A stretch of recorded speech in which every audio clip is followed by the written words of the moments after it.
Okay, excellent. Still making progress with Downfall. About halfway through turn 5, so just hit some mud weather, which will be frustrating to those forces trying to make progress. I'm really quite enjoying it. It's there's lots of things going on in terms of wheels in the system, but they all seem to be quite smooth. The rules are pretty clear. Everything seems to flow quite nicely, and you're left with some interesting choices.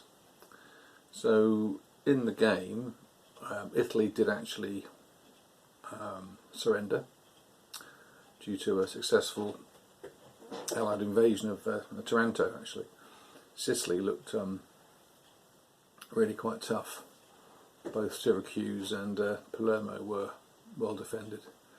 So the Allies took a chance with going into Taranto and were successful. I mean, some of these things probably wouldn't happen on a second playing because you'd be a bit smarter. For example, when Italy surrendered, all their pieces go away apart from the Italian 8th Army that joins the Allied force pool. And very soon after that happened, there was the chance of adding infantry steps to the Allies. So they were able to occupy Rome because Rome is their supply source, and it wasn't occupied by OKW. So lesson learned there. That wouldn't happen again. I think I would. Yes, the timing of the Conquest of Italy card was quite fortuitous for the Western Allied player. It came up quite soon after Taranto fell, but even so, I think a smarter OKW player would have garrisoned Italy to deny that option. But one lives and learns. We are ashore in France, but only via a beachhead. The beachheads are somewhat limiting because you can only supply 4 pips through a beachhead. Probably as importantly, you're not allowed to replace damage, so you can't build back reduced pips. So you're quite vulnerable to counterattack. So when the Germans get their act together, they may be able to launch some serious counterattacks on the northern coast of France, which you'll see when I show you the map. Really, we need the Mulberry action card. There's one of the action cards that the Allies don't have at the moment is that you can convert a beachhead into a Mulberry port. Then you don't have the limitation of the supply restriction, and you then gain the ability to replace losses. At the moment, the Americans are hemmed in by the Hickside Zocs. So we're, I think, up to summer 44 is term 5, so it's sort of historical.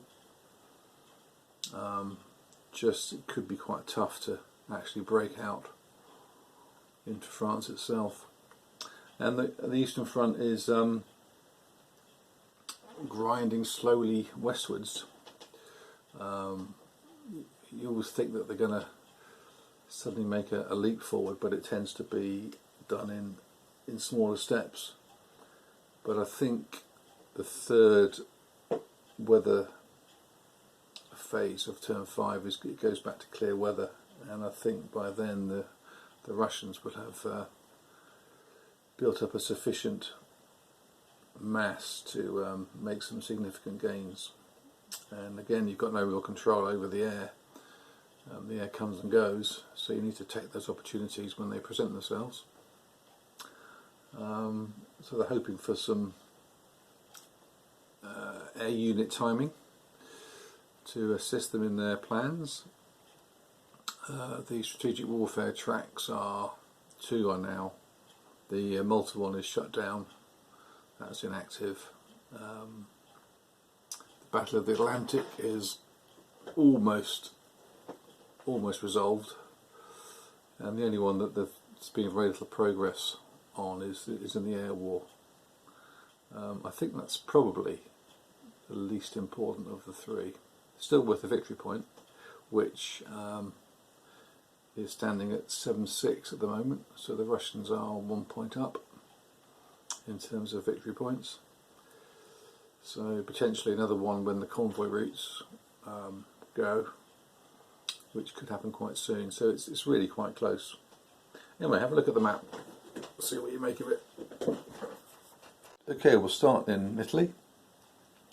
So the Allies are slowly fighting their way up through the neck of Italy. Terrain's pretty defender friendly. You can see that the Italian 8th Army managed to slip into Rome, which was left ungarrisoned. Words will be had with the local commander at some point. So the Germans may be able to take that back, but they're still mindful of, they've got a unit in a casino. This is casino just here, so that could do with being supported a bit and increased in strength. There's just the fortress unit left in Palermo. Now that could flip to its non-fortress side when the card comes up. There's a card that allows you to put them back into mobile fort troops, and I think there may be a card that lets them move across the water without being intercepted, because navally the Mediterranean is just an allied lake at the moment, but there are cards that allow you to sort of get around that and still do a few limited naval moves. France, the Americans are ashore, as I said, supplied via a beachhead. They have air superiority on the benefit they've got. Their elite air unit is based in England, which trumps the OKW air unit. But you can see you've got these hex side Zocs here, so this unit cannot move out this way. So, and they've got, I think, 0 amphibious points at the moment, so it's difficult to open up another beachhead.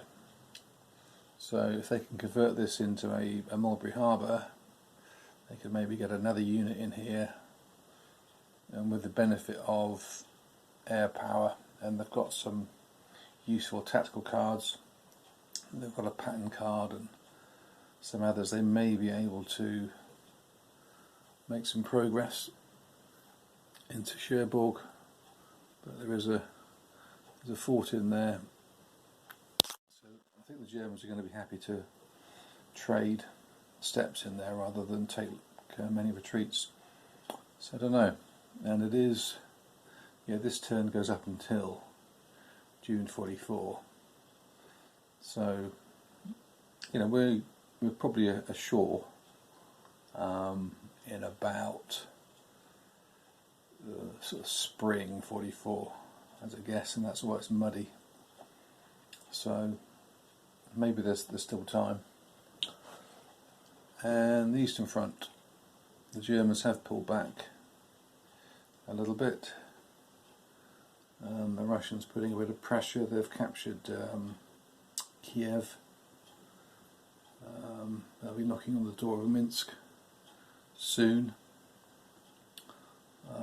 There's an OKH